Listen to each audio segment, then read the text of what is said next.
appropriate to say congratulations.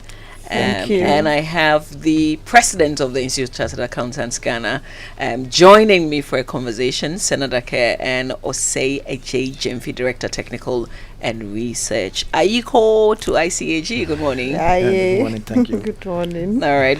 We'll be talking about the 60th anniversary Accountants Week celebration in a bit, but first, carrying multiple phones around can be such a chore.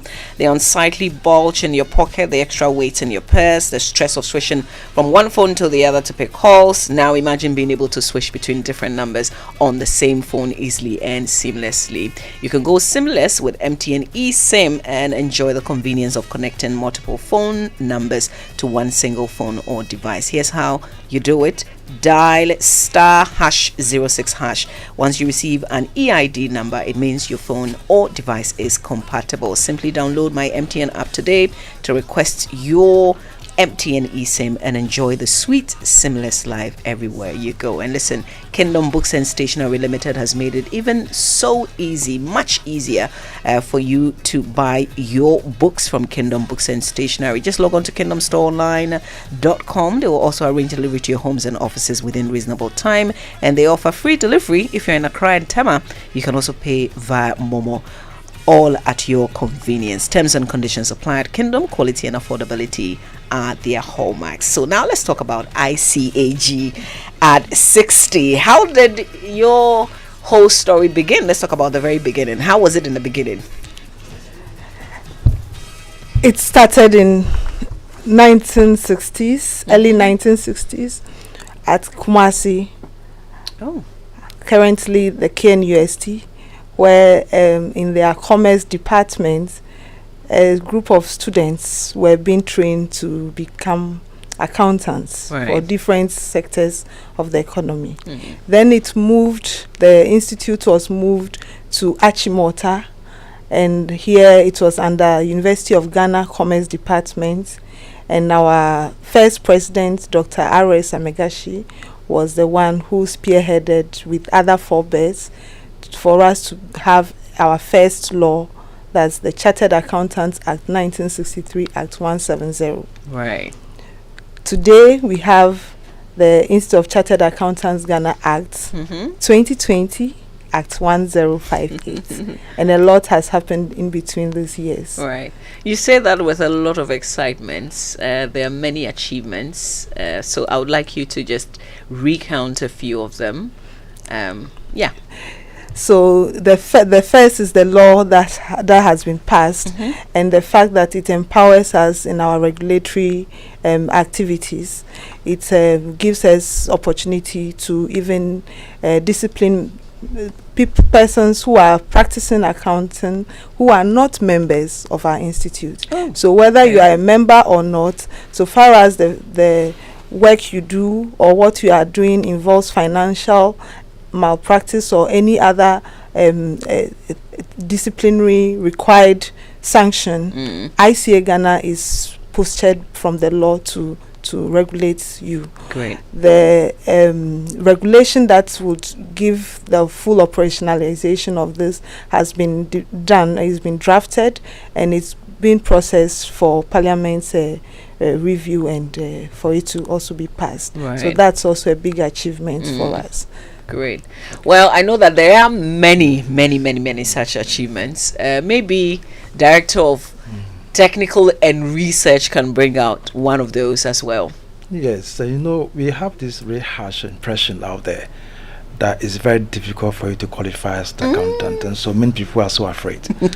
And the thought of being an accountant itself scares them. Yeah. But the narrative has changed. That's a great achievement. Proud to us having the full complement of our learning materials and syllabus. That's a world class. Many people couldn't pass examination because they have to struggle for their own learning materials. Right. And so obviously they will not be able to pass examination. But now, as we speak, we have a world-class syllabus that can be comparable to any learning material anywhere in the world, and also learning materials.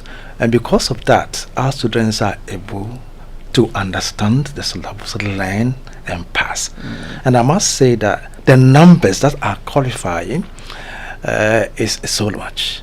And I can also tell you that even 18-year-olds are qualifying to be accountants. Yes, that is true. I think, was it like 2 or 3 years ago where there was a young lady? Yes. She was 19. 19. Yes. We have an 18 now who has broken that record. Broken that record. Okay. So that should tell you that it's not difficult to qualify. Actually, all that you need is a good heart and a good head to qualify.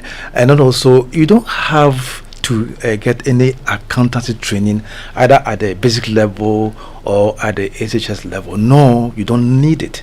Right. You can even do history at the university. You can do an accounting. And still enroll and become an accountant. Yes. Fantastic.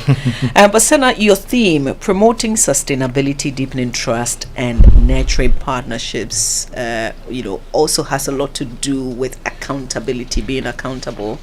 And here, I know that you're passionate about foreign currencies being truly accounted for, especially when we are talking about debt restructuring in this era where every cedi or every dollar or pound counts. Yeah. Thank you very much. The very basic foreign exchange difficulty we are having now is because we have a shortage of foreign currency, and there is a lot of foreign currency that goes out of the country, and our systems are quite good that they are able to capture those currencies that are going out. Right.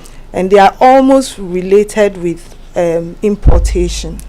However, when you take the documentation at our various ports and you could do a comparison, we may probably be having some reconciliation issues there. And this requires the need for us to do a little more audits, maybe do more automation, digitization of our systems, so that the systems at the port sync with the transfer SWIFTs that are being issued. And these are things that we can do to sustain the currency influx that we currently have. Right. In addition to that, accountability has more also with waste. There is a lot of waste, and when you travel out, you see the baggage running round just up to a time, and you see people collecting, or the airport staff collecting the bags and keeping them and putting off the machine. But in Ghana, I don't think that is there. That is just one example. There is a lot of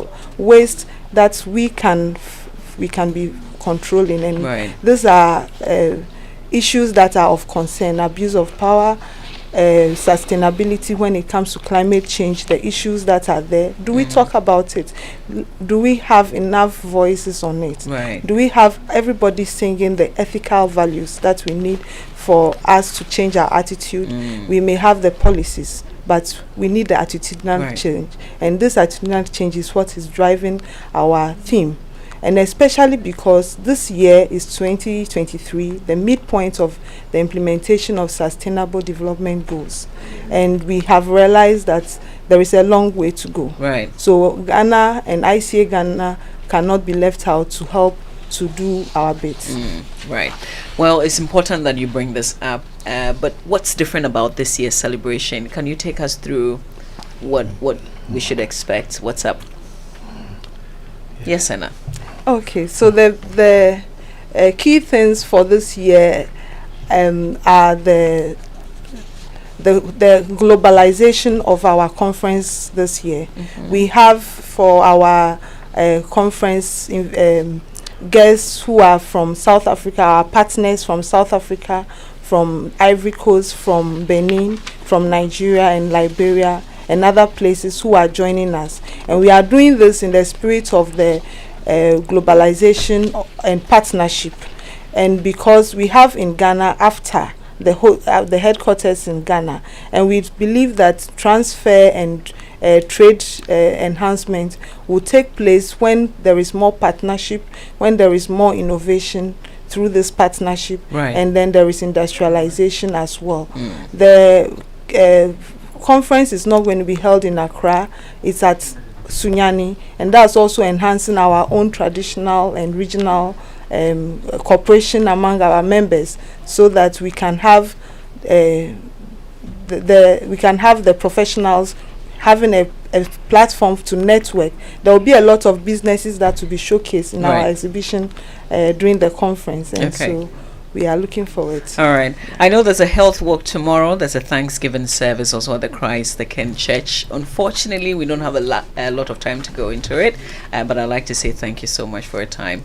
Senna Dake, President of the Institute of Chartered Accountants Ghana, and Osei J. Gyamfi, Director Technical and